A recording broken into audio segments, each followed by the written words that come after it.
আমি একটা জিনিস খেয়াল করলাম কি, কেন জানি মেয়েদের পছন্দের সব সময় উপরে থাকে প্লে বয় টাইপের ছেলেগুলা, ভালো ছেলেরা কখনো থাকে না। কারণ আমি যতটুকু দেখলাম মেয়েরা সবসময় একটু অ্যাগ্রেসিভ, একটু রোমান্টিক, একটু বোরিং টাইপের ছেলেদেরকে তাদের পছন্দ না। যেসব ভালো ছেলেরাই সবসময় বোরিং হয়, এই জিনিসটা আমি জানি।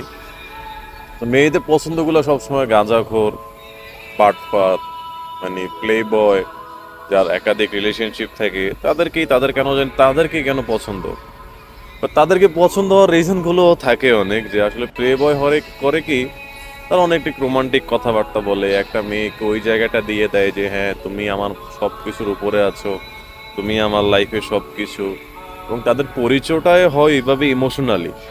এখন একটা ভালো ছেলের কাছে যখন আপনি যাবেন, বেচারারা যদি আপনি কিছু বলেন, হ্যাঁ সে আপনার কথায় কথায় মুখ লড়াবে, হ্যাঁ তুমি যা বলছো ঠিক আছে, তুমি যা বলছো ইয়ে করছে। এখন প্লে বয় জানে কি, প্লে বয় জানে যে রিলেশনশিপ একটা মেয়েকে পটানোটা কিভাবে করা লাগে এবং কতটা সহজ। এই ক্ষেত্রে প্লে বয়টা সবসময় উপরে থাকে তাদের পছন্দে।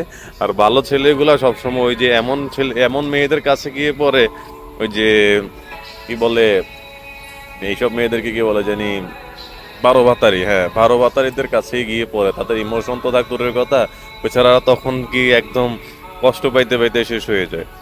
আর ভালো মেয়েদের ওই এইটাই পছন্দ যে কেউ তাদের কেয়ারিং করুক, কেউ তাদের ইয়ে করুক। কখন ভালো ছেলেগুলো আসলে কেয়ারিং কেয়ারিং সম্পর্কে জানে কম, বুঝে কম। এটা আসলে আপনি যা বলবেন তাতেই হ্যাঁ, যা বলবেন তাতেই না, এই হচ্ছে আর কি কাহিনী।